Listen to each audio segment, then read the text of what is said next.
রাঙ্গামাটি সাজেকে সোমবারের আগুনে বাড়িঘর পুড়ে ক্ষতিগ্রস্ত হওয়া পরিবারের মানবেতর জীবনযাপন করছেন। ঘরবাড়ি হারিয়ে তারা এখন গির্জা ও মন্দিরে আশ্রয় নিয়েছেন। এলাকাবাসীর সাহায্যে খাবারের ব্যবস্থা হলেও সরকারি সহায়তা পাচ্ছেন না বলে অভিযোগ রয়েছে। আগুনে পুড়ে যাওয়া রিসোর্ট, রেস্তোরাঁ ও বসতঘর পুড়ে শত কোটি টাকার বেশি ক্ষয়ক্ষতির কথা জানান স্থানীয়রা। আগুন লাগার কারণ এখনও জানা যায়নি। জেলা প্রশাসনের তদন্ত দলের আজ ক্ষতিগ্রস্ত এলাকা পরিদর্শন করার কথা রয়েছে। সোমবার রাঙ্গামাটি সাজেকে আগুনে পুড়ে যায় 34টি হোটেল, 7টি রেস্তোরাঁ, 19টি দোকান এবং লুসাই ও ত্রিপুরাদের 35টি বাড়ি। সানবিট সব দিবে সামাল। সানবিট ম্যাজিক প্রেস ডিশওয়াশিং এর মাথা ঘোরানো সলিউশন।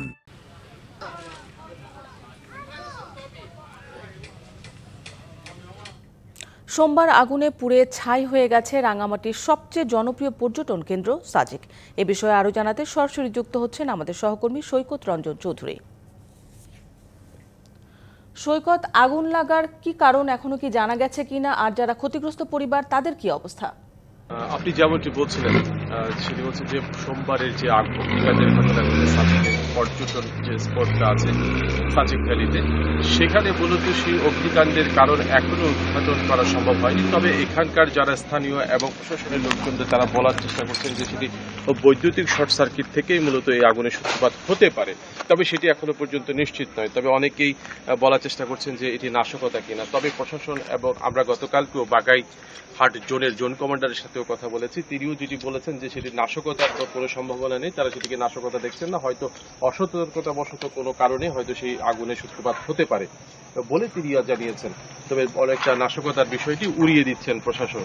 আরেকটি বিষয় হচ্ছে যে এখানে যারা ক্ষতিগ্রস্ত হয়েছে, বিশেষ করে যারা বসত ঘর আছে, সেই বসত ঘরের যারা স্থানীয় বাসিন্দারা আছে তারা খুবই মানবেতর জীবনযাপন করছে। একটি হিন্দু মন্দিরে এবং আরেকটি খ্রিস্টান ধর্মাবলম্বীদের গির্জায় তারা অবস্থান নিয়েছে এবং সেখানে অনেক মানুষ একসাথে গাদাগাদি করে থাকছে এবং সেখানে তাদের সুপেয় পানি থেকে শুরু করে নানা ধরনেরই সমস্যা আছে সেখানে। একই সাথে এখানকার যারা পার্শ্ববর্তী যেসব এলাকার মানুষজন আছে তারা তাদের জন্য দুবেলা খাবারের ব্যবস্থা করছে।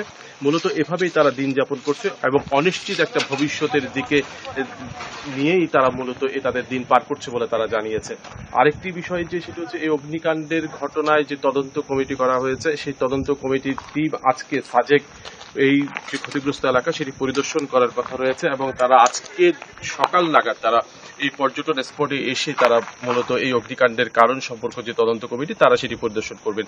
একই সাথে আমরা জানতে পেরেছি যে পার্বত্য চট্টগ্রাম বিষয়ক যিনি উপদেষ্টা তিনিও আজকে সাজেকে আসার কথা রয়েছে এবং একই সাথে রাঙ্গামাটির ঊর্ধ্বতন কর্মকর্তারাও তারা এখানে অবস্থান করবেন। তবে সাজেকের যে এখন একটি অবস্থা, যে সাজেক পর্যটন স্পটে প্রবেশ মুখ থেকে শুরু করে শুধুই সব ধ্বংসস্তূপে রয়েছে এবং এখানে শুধুমাত্র আগুনের ছাই, যে আগুনের যে ক্ষত সেই ক্ষতটি তারা রয়ে গেছে এবং এখানকার মানুষজন খুবই ভাবে হতাশাগ্রস্ত এবং তারা ভবিষ্যৎ নিয়ে তারা খুব চিন্তিত আছে এবং এখানকার যারা রিসোর্ট মালিকরা আছে তারা মূলত যারা এখানে রিসোর্টে যারা ক্ষতিগ্রস্ত হয়েছে তাদেরকে তারা রাখার ব্যবস্থা করেছে।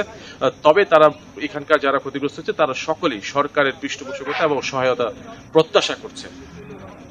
এই ছিল সাজেক থেকে। সৈকত, আপনাকে ধন্যবাদ।